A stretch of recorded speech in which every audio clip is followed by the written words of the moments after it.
Bismillahirrahmanirrahim. Assalamualaikum warahmatullahi wabarakatuh.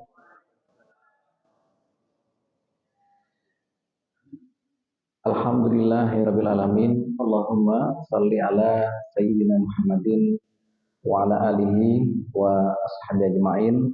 Qala ta'ala fi kitabil karim, a'udzu billahi minasyaitonir rajim. Wa ma kana lil mu'minin wala mu'minatin idza qadallahu wa rasuluhu amran an yakuna lahumul khiyaratu min amrihim wa may ya'sillaha wa rasulahu faqad dhalla dhalalan mubina. Shadaqallahu azim. Jamaah salat subuh yang dicintai oleh Allah, kita bersyukur pagi ini bisa hadir di tempat mulia ini. Tempat yang paling mulia di muka bumi adalah masjid, di mana kita banyak bersujud. Kita bersyukur bisa sholat, bisa sujud. Nikmat yang terindah adalah nikmat saat kita bisa merasakan keindahan sujud kita kepada Allah Subhanahu wa taala. Jamaah sekalian, pagi hari ini kita belajar surat Al-Ahzab ayat 36. Yang membawa HP, membawa Al-Quran, monggo dibuka surat Al-Ahzab ayat 36. A'udzubillahi minasyaitonirrajim. Wa ma kana lil mu'minin wala mu'minatin idza qadallahu wa rasuluhu amran an yakuna lahumul khiyaratu min amrihim. Seorang mukminah, kalau Allah sudah memutuskan perkara, maka tidak boleh ada pilihan yang lain. Hanya yang Allah sampaikan sesuai dengan yang diputuskan oleh Allah dan sesuai diputuskan oleh Rasulullah SAW. Satu di antara riwayat sababun nuzul. Sababun nuzul itu sebab turunnya ayat ini adalah kisah tentang seorang sahabat yang tidak banyak dikenal orang. Sahabat itu adalah Julaibib. Tidak banyak dikenal oleh para sahabat. Suatu ketika Rasulullah pernah duduk nih seperti ini nih. Pas ketika duduk ya, Julaibib lewat. Lalu tanya, wahai sahabatku sekalian, tahukah kalian siapa yang barusan lewat? Sahabat mengatakan, ya Rasulullah, kami tidak tahu. Taunya ya jamaah di sini, di Masjid Nabawi. Rasulullah menjelaskan, wahai sahabatku, itu adalah Habibi Julaibib. Itu adalah orang yang aku cintai. Namanya Julaibib. Rasulullah menyebut sebutan. Julaibib itu bukan nama asli, tapi adalah laqab. Laqab itu artinya panggilan. Julaibib itu panggilan bentuk tasghir ya, kecil. Karena orangnya kecil, pakaiannya juga kecil. Julaibib itu artinya pakaian kecil. Orang yang punya pakaian kecil. Nah, gitu ya. Karena orangnya kecil. Jemaah sekalian, ini Julaibib ini orangnya kecil. Tidak cakep banget. Tidak cakep banget itu kalau bilang jelek kan gak enak ya. Jadi tidak cakep banget. Pakaiannya juga agak bolong-bolong. Kemudian gak punya rekening yang ya seperti jenengan semua. Ya. Sudah gak punya posisi kedudukan apapun dan tidak banyak dikenal orang. Suatu ketika Rasulullah manggil, Julaibib, ala tatazawwaj. Julaibib, mengapa engkau tidak menikah? Jadi dia belum menikah. Maka jawaban Julaibib, ya Rasulullah, man yuzawwiju Julaibib? La mal, wala jah, wala jamal. Ya. Ini respon dia nih. Ya Rasulullah, siapa yang mau dengan saya? Tidak punya harta, tidak punya kedudukan, tampan juga enggak gitu ya. Jadi tahu diri dia ini. Ya. Tampan juga enggak. Intinya itu yang disampaikan oleh Julaibib kepada Rasulullah. Alasan kenapa tidak segera menikah. Suatu ketika dipanggil lagi pas lagi lewat itu. Ya Julaibib, ala tatazawwaj, mengapa engkau tidak menikah? Jawabannya sama, ya Rasulullah, saya nggak punya uang. Kemudian cakep juga nggak terlalu, ya. Tidak punya posisi apapun sosial di tengah masyarakat. Nggak banyak yang tahu saya Rasulullah. Mertua mungkin nggak ada yang mau gitu ya dengan beliau. Pakainya bolong-bolong dan orangnya pendek, pendek, nggak begitu cakep, ya. Nggak begitu cakep, ya. Artinya ya, ya begitulah gitu ya. Bahkan wanita-wanita di kota Madinah mungkin belum nggak ada yang mau sama dia, gitu. Itu perkiraannya begitu. Lalu Rasulullah mengatakan, ya Julaibib, pergilah ke Baiti Fulan. Utlub, ya, bahasa di dalam lima makna gitu ya. Pergilah ke Baiti Fulan, ke rumah seseorang, sampaikan salam saya dan sampaikan kalau saya ingin khidbah putrinya untuk engkau. Habib juga ketika berjalan ke sana itu juga mikirnya panjang ya. Ini anak seorang tokoh masyarakat, ya kan? Uh, yang jelas orangnya berada. Dia sendiri gak punya apa-apa. Hanya rekomendasi aja sudah. Satu tok yang dimiliki rekomendasi dari Rasulullah Shallallahu Alaihi Wasallam. Sambil mikir, nanti kira-kira bagaimana cara menyampaikannya kepada calon mertua, ya kan? Bahasanya seperti apa? Apalagi? Biasanya kalau lagi khidbah itu kan calon itu kan diem mbak ya, nggak banyak ngomong itu, diem aja gitu, kayak kayak orang mati kutu gitu ya. Dia apa-apain diem aja. Calon kan calon ya, nggak banyak ngomong. Maka berangkatlah Julaibib ke rumahnya orang itu, ya. Lalu diketuk pintunya. Assalamualaikum. Waalaikumsalam. Siapa Julaibib? Siapa itu? Siapa itu? Masih belum kenal bapaknya itu. Oh iya iya, ini yang biasanya sholat di Masjid Nabawi. Silakan masuk. Taunya seorang jamaah di Masjid Nabawi. Disuruh masuk, lalu apa yang bisa saya bantu untuk Anda? Jalabi mengatakan, Rasulullah menyampaikan salam kepada Anda. Waalaikumsalam. Senang kan ya? Namanya dapat salam dari Rasul kan gitu ya. Ya Allah, bahagia. Yang apa lagi? Yang kedua adalah bahwa Rasulullah ingin mengkhidbah putri Anda untuk saya. Gitu ya. Ada jedahnya sedikit Pak, biar seru gitu ya. Ketika Rasulullah ingin mengkhidbah, itu kan bahagia luar biasa Pak ya. Betapa Rasulullah ingin mengkhidbah putrinya kan gitu ya. Lalu nggak lama kemudian untuk saya. La haula wala quwata illa billah. Ini responnya bapaknya ini. La haula wala quwata illa billah. Ya masih mending ya la haula bukan innalillahi gitu. La haula wala quwata illa billah gitu. Julaibib, iya saya Julaibib gitu ya. Ya orangnya seperti itu, sudah pakainya sudah tidak bagus gitu ya. Ya memang nggak punya orangnya. Tidak punya, ya era ketika itulah. Sandalnya juga apa adanya. Kalau gitu saya ingin masuk ke dalam untuk musyawarah dengan keluarga. Maka bapaknya masuk ke dalam, panggil istrinya, mak, mak, sini mak, gitu. Mak ya panggilannya ya, Madinah. Kalau di sini kan emak gitu. Mak, mak, sini mak. Ada apa? Ini ada salam dari Rasulullah. Ya, alhamdulillah. Lalu uh, apa? Ini Rasulullah ingin mengkhidbah putra kita untuk orang itu kan. Dilihat, akhirnya uh, musyawarahnya panjang jemaah sekalian ya. Antara iya dan tidak, iya dan tidak. Ketika musyawarah itu, sang putrinya itu dengar apa yang dibicarakan oleh ayah dan ibunya.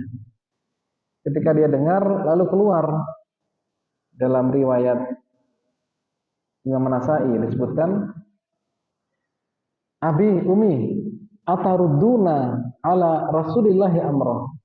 Apakah engkau akan menolak perintah dari Rasulullah Shallallahu Alaihi Wasallam? Demi Allah, saya siap. Oh, ya Allah. Ini keren banget istrinya ini. Ini apa putrinya ini Pak ya. Keren banget. Demi Allah saya siap. nggak disangka-sangka kan ya. Sang orang tua juga, ya Allah, gitu. Ternyata putri saya mau gitu ya. Padahal orang tua sudah mau nolak nih, gitu ya. Orang tuanya mau nolak, ternyata dikuatkan oleh sang putrinya. Banyak hal yang kadang-kadang anak kita tuh menguatkan kita, Pak. Banyak hal ya. Semangat hafalan Qur'annya anak kita. Itu sebenarnya ingin menguatkan orang tuanya. Kalau anaknya semangat, kenapa bapaknya gak semangat gitu loh. Baca Qur'annya tiap hari anak kita. Itu artinya teguran untuk kita juga, Pak jemaah sekalian. Orang tua juga harus harus semangat. Jadi anak kita itu luar biasa. Ya. Jemaah sekalian, akhirnya disampaikanlah kepada Julaibib. Ya Julaibib, insya Allah saya terima, gitu ya. Saya terima khidbahnya dan kita rencanakan kapan akad. Nggak ada macam belangnya ini ceritanya langsung, karena riwayatnya langsung. Dan cerita ini ada di dalam tafsir Ibnu Katsir dalam surat ini. Nanti dicek ya, dicek. Kisah tentang Julaibib. Nggak ada orang lain. Langsung gitu aja. Karena yang disuruh adalah dia gitu loh. Maka berangkatlah dia. Nggak disebutkan siapa yang menemaninya. Jemaah sekalian, akhirnya ditentukan harinya, maka diadakan akad dan walimah.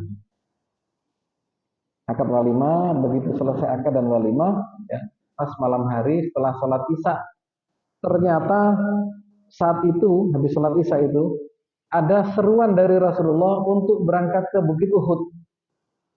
Maka para sahabat semuanya saling mengajak, hayya alal jihad, hayya alal jihad, hayya alal jihad. Ayo kita berangkat untuk jihad, ayo kita jihad, ayo kita jihad. Kemana? Menuju ke Bukit Uhud. Kenapa? Karena orang Quraisy sudah berangkat dari kota Mekah untuk menyerbu kota Madinah. Kita hadapi mereka di Bukit Uhud. Gitu.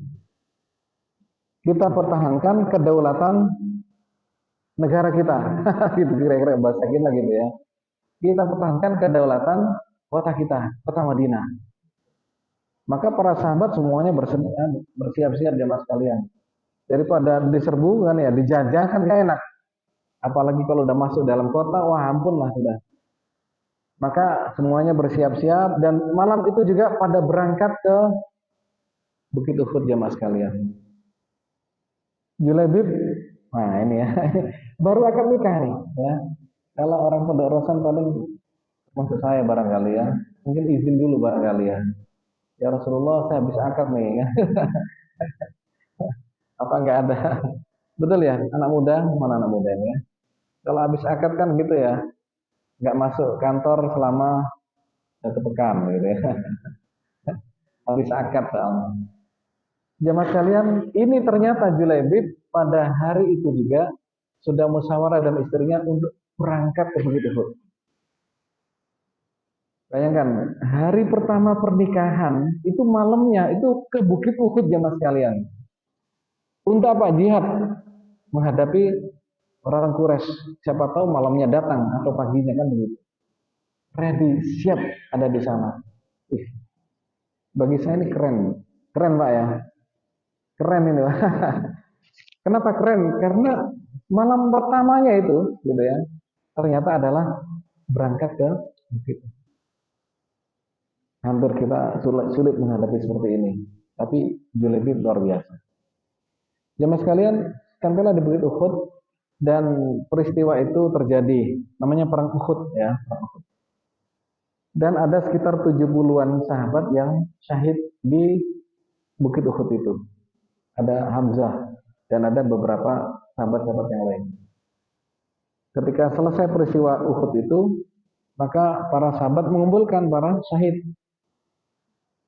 Kemudian setelah dikumpulkan, Rasulullah tanya, apakah kalian sudah semuanya dan tidak ada yang tertinggal? Jawab para sahabat, ya Rasulullah, kami sudah mengumpulkan semua syuhada kita dan tidak ada satupun yang tertinggal. Rasulullah mengecek satu persatu, yang hidup itu kelihatan semua kan gitu. Terus yang syahid juga kelihatan. Walakin faqadtu habibi Julaibib. Saya kehilangan satu di antara sahabatku, yaitu Julaibib. Cari. Gitu. Maka para sahabat nyari, mana Julaibib? Orangnya kecil kan ya. Orangnya kecil, nggak ketahuan, sulit dikenali kan begitu ya. Cari-cari, nggak ketemu jamaah sekalian. Ya Rasulullah, kami sudah mencari nggak ketemu. Baik yang hidup nggak ada, yang meninggal juga tidak ada gitu. Kata Nabi, cari sekali lagi, cari lagi jamaah sekalian. Di sekitar Bukit Uhud, ternyata di balik sebuah bukit, kan bukit kan panjang ya.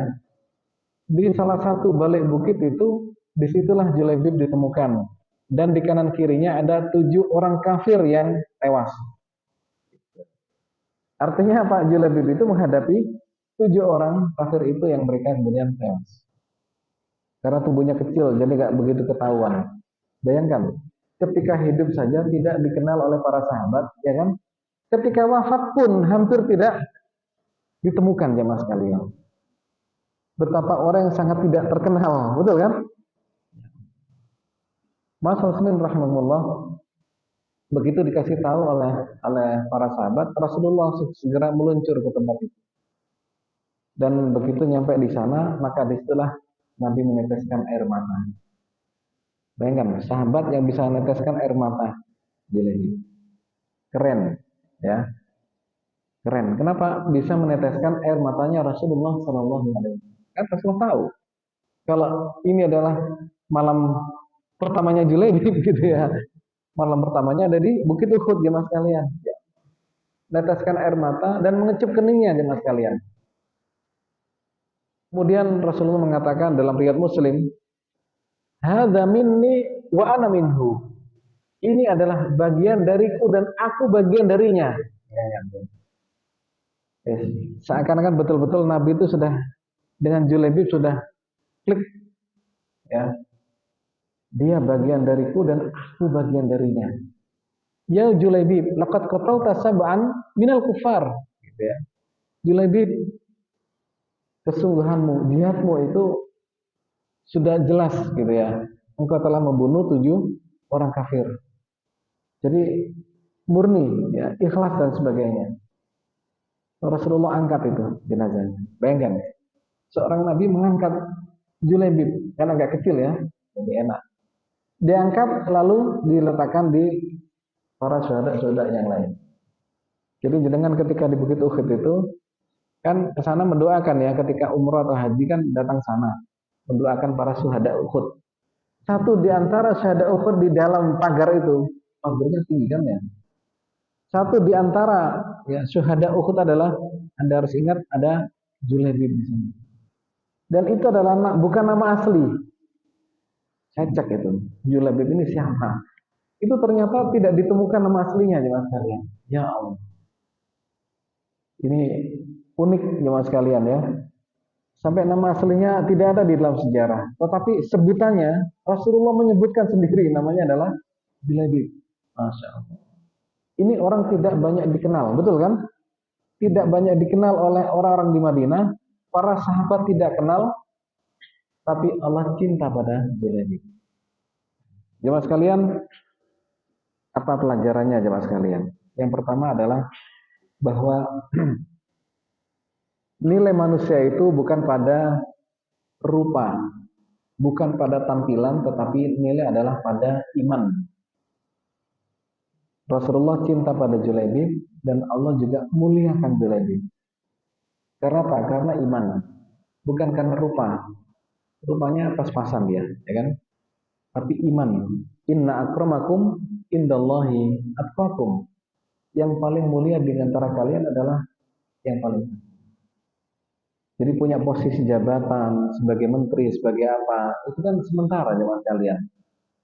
Menteri paling 5 tahun selesai, ya kan? Presiden juga sama, jadi rektor juga sama. Yang agak lama jadi RT biasanya. Nggak ada yang mau sama. RT RW ya itu agak awet sedikit kan itu. Jadi bukan karena posisi, bukan karena ini dan itu, tapi adalah karena ketakwaan jemaah sekalian. Ini pelajaran pertama. Pelajaran kedua adalah bahwa taat kepada Rasul lebih utama daripada pendapat pribadi. Orang tua wanita itu tadinya menolak. Ya kan wajar ya.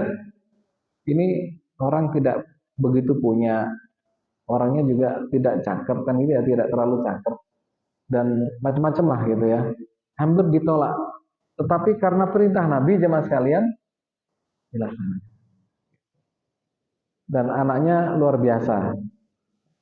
Julebi pun dia berangkat itu karena perintah Nabi jemaah sekalian. Kalau nggak diperintahin nggak bakalan berani, ya kan? Nggak punya apa-apa. Sementara ini anak seorang ya tokoh di suku itu di Madinah itu. Karena perintah Nabi berangkat dia.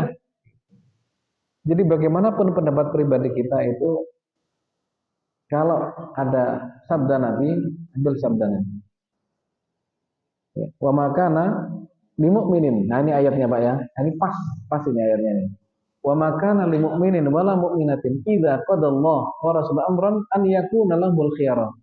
Seorang mukmin mukminah kalau Allah sudah memerintahkan sesuatu, maka tidak ada pilihan yang lain. Kalau udah perintah Allah, maka jangan cari alternatif yang lain. Apakah ada saat perintah yang belum kita laksanakan? Ya, banyak lah, gitu ya. Baca di Al-Quran, ya. Bermasalah koruptor, ya kan? Itu perintahnya apa? Wasariku wasariqatu faqta'u aydiyahuma. Bayangkan, pencuri laki-laki maupun perempuan, potonglah tangan mereka. Oh. Jazaan bima kasaba nakalan minallah. Al-Maidah 38. Tulis, ya. Jadi kalau di mana-mana ada banyak koruptor dan sebagainya, ketika diskusi di dewan, anggota dewan ya, ada nggak anggota dewan di sini ya? Gak apa-apa, atau di mana untuk urusan masalah undang-undang, maka ini adalah sebuah perintah dari Allah. Perintah itu, fakta'u aydiyahuma, potonglah tangan mereka. Gitu. Ustaz, gimana tangan orang dipotong? Gitu. Buktinya kalau nggak dipotong di mana-mana tetap jalan korupsi, iya kan? Dan ini lebih ringan daripada di Cina. Di Cina apa itu Pak? Dieksekusi mati, betul kan? Eksekusinya adalah dibunuh di Cina loh ya. Tahun berapa itu? 2021 kemarin ya kan? Sebelumnya juga 2014 kalau nggak salah. Kalau di Iran itu 2015 sama eksekusi mati. Dieksekusi mati di Cina. Ini potong tangan itu lebih menghargai nyawa seseorang, memberikan kesempatan untuk bertaubat kan begitu. Ya. Sekaya-kayanya orang kalau tidak punya tangan, tangannya hanya segini loh Pak, bukan sampai sini ya, tapi hanya telapaknya aja. Ketika lebaran nggak bisa salah. Betul kan? Apalah artinya kekayaan begitu sekian miliar, sekian triliun kan gitu ya. Kalau lebaran nggak bisa, maka itu menjadi sebuah preventif bagi orang-orang tetangga-tetangganya dan orang lain. Pak. Karena ketika seseorang lihat itu dipotong tangan sungguhan gitu kan ya, itu yang lain yang mau korupsi itu mesti mikirnya berkali-kali. Kalau sampai ketahuan mesti akan dipotong tangannya. Orang kan pada nggak mau. Gitu. Jadi karena perintah yang belum kita laksanakan. Jadi kalau ada diskusi masalah bagaimana menghadapi korupsi, bagaimana menghadapi korupsi kalau bagi saya adalah surat Al-Maidah 38. Titik. Setuju Pak ya? Halo, setuju nggak ini? Ya. Daripada eksekusi mati Pak ya. Eksekusi mati. Cina, Korea itu eksekusi mati. Kalau sudah sekian ya angkanya eksekusi mati. Islam masih memberikan kesempatan karena dia mungkin punya keluarga, punya anak-anak kan gitu Pak ya, yang harus mereka lindungi dan sebagainya. Hanya tangannya Pak. Korupsi lagi gimana saat? Ya potong lagi. Gitu. Biasanya satu kali selesai sudah. Intinya apa? Itu jamaah sekalian.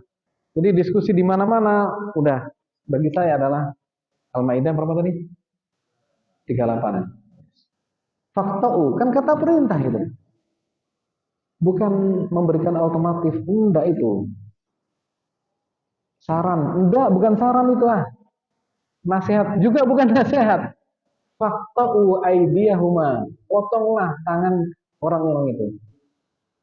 Itu kata perintah fi'il amar. Tanya anak-anak yang belajar bahasa Arab. Fi'il amar itu. Faqta'u aydiyahuma jazaan bima kasaba nakalan minallah. Ya Allah. Jadi, waduh, sudahlah.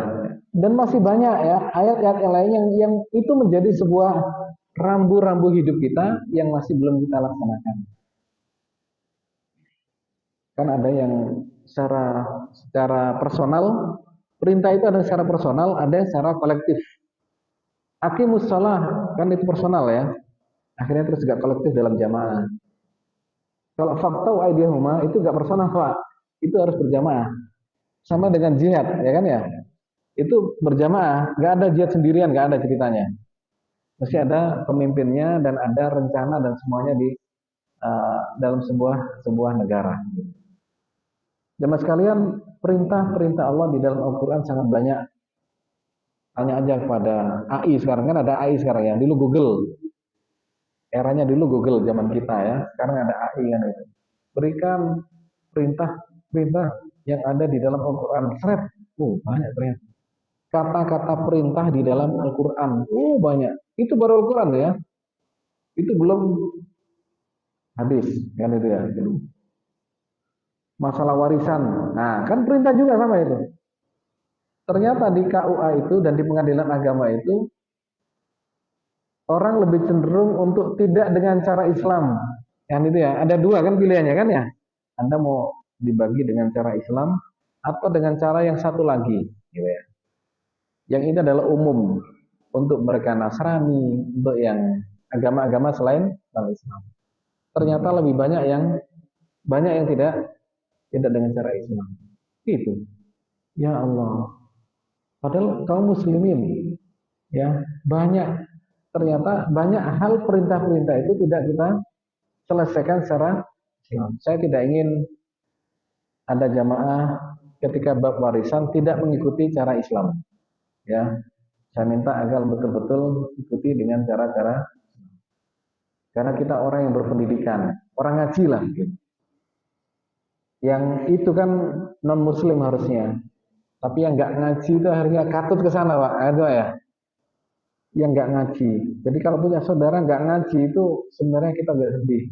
Kenapa? Karena banyak hal yang mungkin tidak akan ya bisa dilaksanakan dalam hidupnya. Pelajaran kedua sudah ya.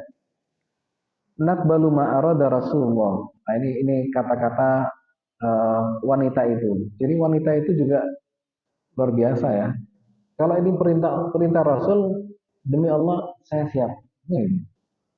Itu hebat itu berarti kan ya. Oke. Yang ketiga, jangan menghina atau meremehkan siapapun. Nah, ya. Banyak orang-orang yang biasa-biasa saja di dunia, tetapi ternyata luar biasa di akhirat. Yang sering diceritakan adalah Uwais Al-Qarni kan gitu ya. Tapi ini versi lain. Julaibib. Ya, orang yang biasa-biasa aja tetapi Allah muliakan. Rasulullah muliakan. Di Masjid Nabawi itu ada orang yang biasanya nyapu ya, membersihkan Masjid Nabawi, wanita. Seorang wanita.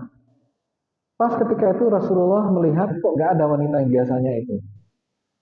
Itu yang nyapu ada. Oh, bukan itu, adalah satu lagi yang biasanya rutin untuk nyapu atau membersihkan Masjid Nabawi. Hanya pada saatnya sahabat yang biasanya bersihkan masjid ini mana yang wanita itu? Oh, yang itu ya, iya. Yang itu sudah wafat ya Rasulullah. Rasulullah tanya, kenapa nggak bilang ke saya? Gitu. Kalau dia wafat, kan Nabi nggak di kota Madinah ketika itu. Oh, kalau gitu di mana dia kuburannya? Itu di sana di Baqi. Nah, di Baqi, Pak. Oh ya, di sebelah mana? Sebelah sini. Baik, saya ke sana. Nabi datang ke sana, mensolati wanita itu, jamaah sekalian. Bayangkan seorang sahabat yang disolati oleh Nabi, atau seorang perempuan yang Madinah disolati oleh Nabi dengan sendirian. Ini luar biasa.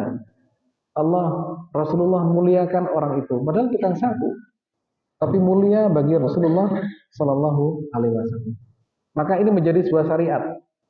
Kalau kita ketinggalan mensolati seseorang, maka dibolehkan kita sholat di kuburan. Gitu Pak ya.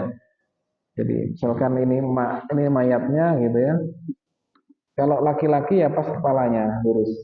Kalau perempuan ya pas di tengah-tengahnya. Gitu Pak ya.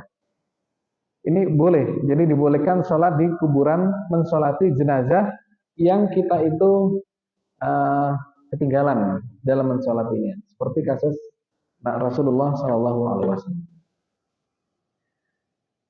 Orang biasa-biasa aja. Siapa yang merendahkan saudaranya karena fisik atau status, bisa jadi Allah mengangkat saudaranya itu dan merendahkan orang yang meremehkan. 4. Pernikahan dalam Islam menilai agama lebih daripada yang lain. Pernikahan dalam Islam. Tungkahul mar'ah li arba'. Betul ya? Wanita itu dinikah karena 4 hal. 5 liha. Pertama hartanya, Pak. Wali hasabiha, keturunannya. Wali jamaliha, kecantikannya. Urutannya begitu, Pak. Yang keempat adalah lidiniha, karena agamanya. Pertama mal. Jadi anak-anak kita yang perempuan itu ya termasuk laki-laki juga harus kita didik untuk bagaimana memiliki harta, Pak. Kita kasih ataukah usaha ya, laki-laki. Kalau perempuan ya dikasih lah. Rekeningnya diisi, Pak, yang banyak. Ya salah satu indikator nih untuk dinikahi itu adalah itu soalnya. Ya, jangan gak ada rekeningnya, gak ada harta apa-apa, jangan. Orang tua bertanggung jawab untuk anak putrinya. Yang laki-laki dilatih untuk mendapatkan income yang rutin, ya, yang terus, yang besar dan sebagainya. Karena ini indikator untuk pemilihan calon pasangan. 5 liha 1 mal. Ini mahasiswa sering tanya, Ustadz, kenapa yang pertama adalah hartanya, bukan agamanya? Gimana? Anak muda tadi mana di sini? Nah, yang muda-muda mana nih? Udah di zamannya. Iya. Anak mahasiswa sih tanya, kenapa tidak agamanya dulu, Ustaz? Kenapa hartanya dulu? Gitu ya. Ya karena harta sangat dibutuhkan kan betul Pak ya? Di dalam sebuah rumah tangga. Bagaimanapun harus punya modal dua-duanya, baik laki maupun perempuannya. Gitu ya. Ya adalah, jangan gak ada sama sekali kan itu ya. Kecil besar oke, tetapi tetap memiliki sesuatu begitu. Kenapa hartanya, lalu apa namanya, eh, kedudukannya gitu ya, atau keturunannya. Yang ketiga adalah jamal, kecantikannya. Keempat baru agama. Mengapa Pak? Nah, ini pertanyaannya mengapa? Why? Karena ini Bapak ini. Kebetulan saya ngajar evaluasi ketika itu. Terus lalu saya ceritakan bahwa Anda ketika jadi kepala sekolah, lalu menyeleksi calon guru yang akan Anda terima, kira-kira seleksi yang paling urgen adalah seleksi awal atau seleksi akhir? Seleksi awal kan berkas, betul Pak ya? Nah, kan berkas-berkas saja, harus S1 dan sebagainya. Seleksi kedua adalah tes, kan itu. Seleksi ketiga adalah wawancara satu. Seleksi keempat adalah wawancara kedua. Nah, yang menentukan apa? Wawancara kedua ataukah seleksi berkas? Yang terakhir. Jadi mengapa agama diletakkan di nomor 4? Itu karena itu seleksi akhir dari semuanya itu.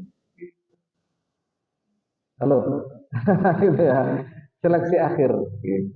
Yang menentukan, betul Pak ya? Calon yang betul-betul akan dinikahi adalah ya ini yang lolos di seleksi akhir. Bukan yang lolos di seleksi satu Pak ya. Ini banyak, kalau gini banyak lah kan itu. Banyak orang kalau sesi awal itu. Seleksi kedua juga masih banyak orang. Yang ketiga juga masih ada beberapa orang. Seleksi akhir diambil hanya gitu. Jadi ilmu evaluasi seperti itu. Oke. Jadi jemaah sekalian, ya tetap hartanya juga diperhatikan, nasabnya juga iya kan begitu Pak ya. Akhirnya adalah pada aspek agama. Dan sampai nggak ada seleksi akhir, Pak. Gitu. Artinya kan masih banyak peluang untuk tidak benar. Ya. Administrasi saja cukup. Wah, ijazahnya asli nggak? Gitu kan. Lagi rame soalnya masalah ijazah. Oke, lanjut. Yang kelima, kesetiaan kepada Allah dibuktikan dengan pengorbanan. Orang setia kepada Allah maka harus berkorban. Betul ya, Julaibib nyawanya siap, ya Pak ya, meninggalkan istri, meninggalkan istri yang baru dinikahi, dan dia siap untuk perang dan nyawanya siap untuk fisabilillah. Bukti. Makanya kita berangkat ke masjid ini adalah harus bentuk pengorbanan kita. Harus mau kita untuk agama kita, Pak ya. Harus mau memberikan waktu kita, tenaga kita, pikiran kita, jamaah sekalian. Jadi takmir itu nggak perlu mundur. Nggak boleh ada orang mundur dari takmir, Pak. Halo, ada nggak yang mundur dari takmir? Jangan mundur, tetap aja lah. Kalau posisi boleh gantilah, tetapi harus tetap. Kecuali kalau udah hijrah kemana pindah gitu, oke. Ya, kenapa? Karena itu sebagai bentuk pengorbanan kita demi agama kita.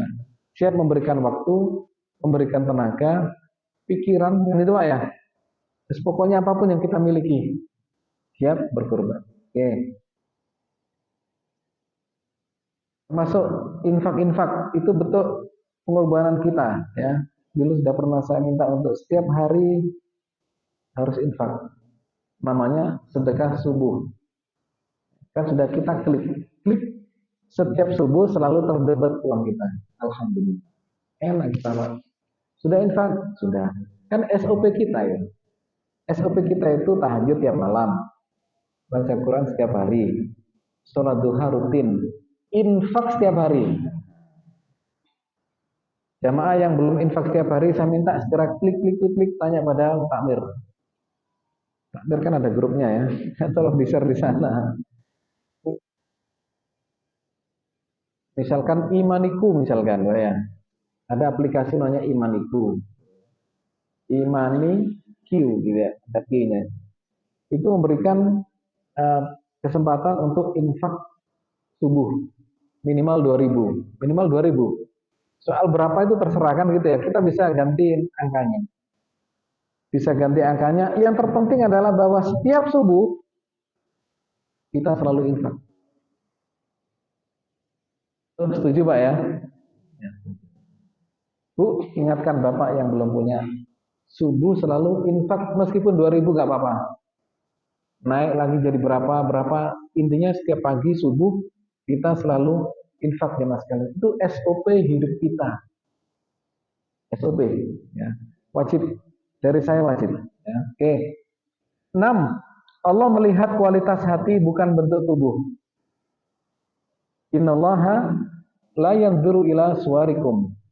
Allah tidak melihat tampilan-tampilan kita, tetapi adalah Allah melihat kualitas hati kita. Jadilah pemaaf, ya Pak ya. Jadilah orang yang selalu empati, selalu membantu. Musim hujan banyak yang bolong Pak. Jalan-jalan ini banyak kecelakaan kan gitu ya. Untung kita jauh dari jalan nih. Intinya kalau kita ada yang bolong, kalau kita sempat untuk nutup, kita tutup. Nggak usah nunggu petugas, ya Pak ya. Kadang petugasnya agak lambat, maka segera ditutup. Ya, sebagai bukti kalau kita ini adalah ya care ya, hati kita ingin membantu orang lain. 7. Nabi memberi perhatian khusus kepada orang lemah. Pemimpin yang baik adalah punya perhatian terhadap orang yang lemah. Wong cilik. Nah ini, isu wong cilik kan dulu pernah antar Pak ya, sampai mengantarkan ya orang jadi apa dan sebagainya, jadi presiden gitu ya. Pemimpin yang baik adalah yang care dengan orang-orang yang lemah. Dan sekarang saya lihat lagi isu paling bagus adalah tentang disabilitas. Betul Pak ya? Semua gedung masjid harus care dengan disabilitas. Artinya tangganya harus betul Pak ya, ada yang langsung kan gitu Pak ya, gedung-gedung. Salah satu indikator dalam evaluasi adalah itu. ISO ya, ISO berapapun ada itu. Kualitas gedung, kualitas apa, harus memberikan kesempatan untuk orang-orang yang ya penyandang cacat gitu ya, sehingga biar bisa masuk. Masjid kita insya Allah ya, nggak lama lagi. Nggak ada jamaahnya Ustaz ya sudah. Jamaahnya Alhamdulillah kalau nggak ada kan gitu ya. Tetapi kalau yang umum-umum itu biasanya selalu ada tempat khusus untuk, bahkan liftnya khusus biasanya. Ada care dengan orang yang lemah. Lemah fisik ya, juga lemah ekonomi jamaah sekalian. Lemah itu dalam banyak hal, bisa fisik, bisa ekonomi. Karena itu memang penting kita itu punya desa binaan, itu bagus.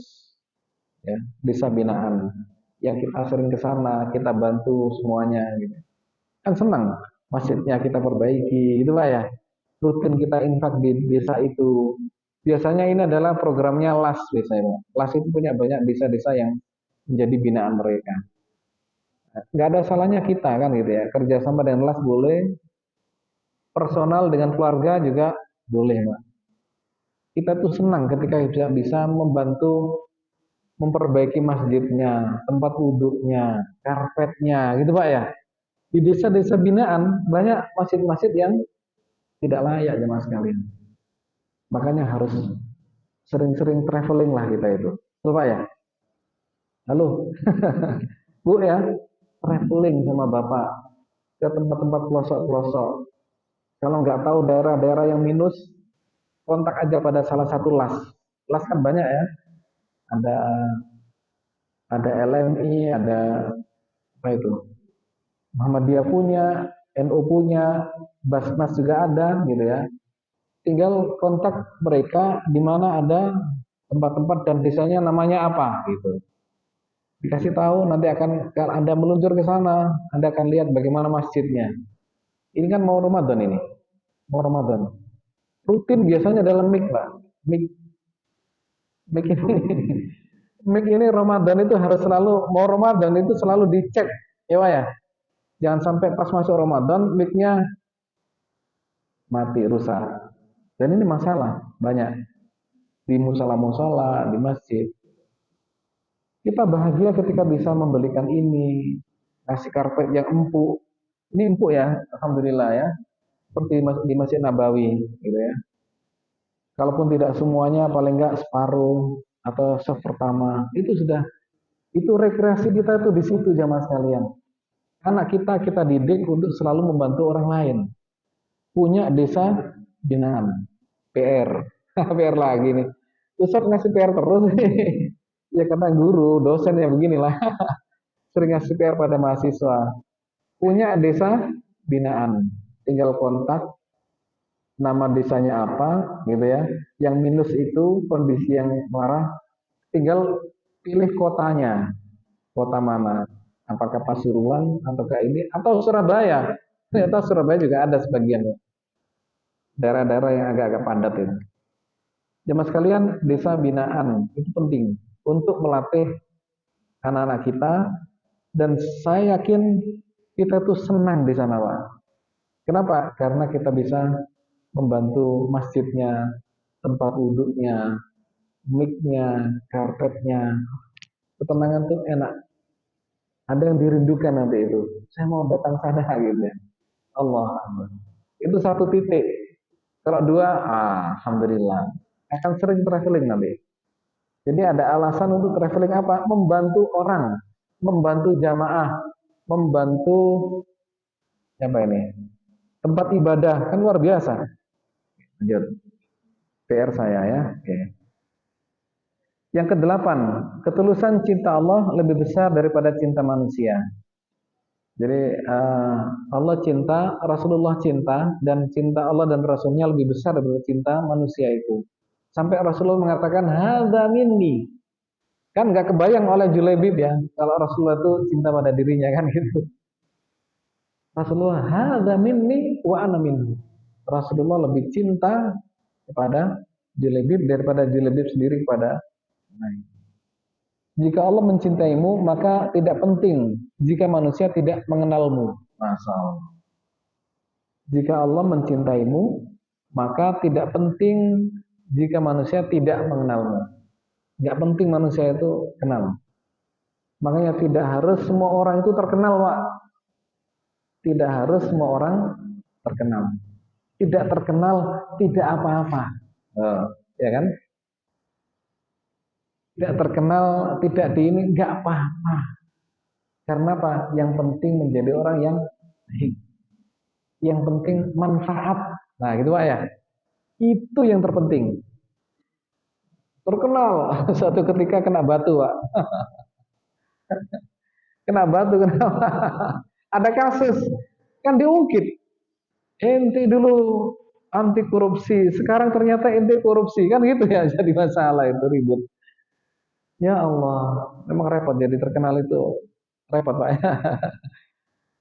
Jemaah sekalian, kalau calon bupati, calon ini dan sebagainya, oke terkenal, biar dikenal oleh masyarakatnya kan begitu. Calon RW, itu otomatis dikenal lah, itu nggak perlu kampanye. Tapi kalau sudah calon bupati, calon kepala daerah, itu memang harus dikenal oleh orang lain. Kalau bukan publik, nggak harus. 9. Kesabaran dari tekanan sosial akan diganti dengan kemuliaan. Julebib sabar mendapat tekanan sosial. Betul Pak ya? Tahu diri lah gitu ya. Ya seperti itu. Dan Allah ganti dengan kemuliaan. Berupa apa? 1. Dapat istri yang solehah. Tuh ya kan ya. Kondisi seperti itu Julebib, Allah ganti dengan 4 kemuliaan. 1. Istri solehah.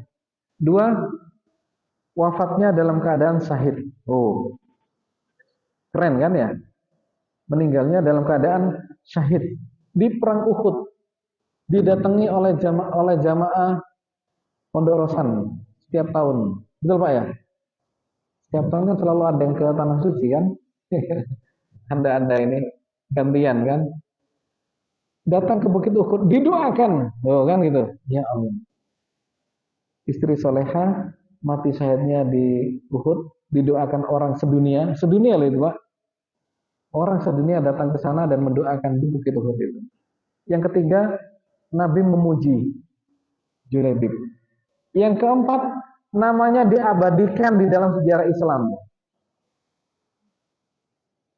Ini orang tidak dikenal semasa hidupnya, wafatnya juga nggak dikenal oleh para sahabat, tapi dia ini diceritakan oleh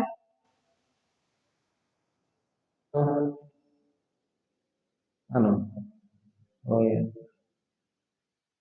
Julebib kan diceritakan oleh orang, ditulis oleh Ibnu Katsir dan disampaikan dalam pengajian-pengajian.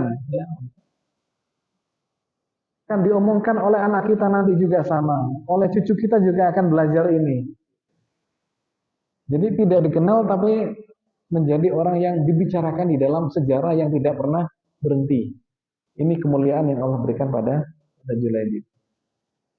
Sampai mencium keningnya Rasulullah itu, sampai juga meneteskan air mata bagi Julebib. Luar biasa. Ya, luar biasa. Terakhir, keikhlasan mengangkat derajat manusia di sisi Allah. Yang tersembunyi karena ikhlas akan ditampakkan Allah dengan kemuliaan-kemuliaan. Ini hebat ya. Yang ikhlas itu, maka Allah tampakkan kemuliaannya.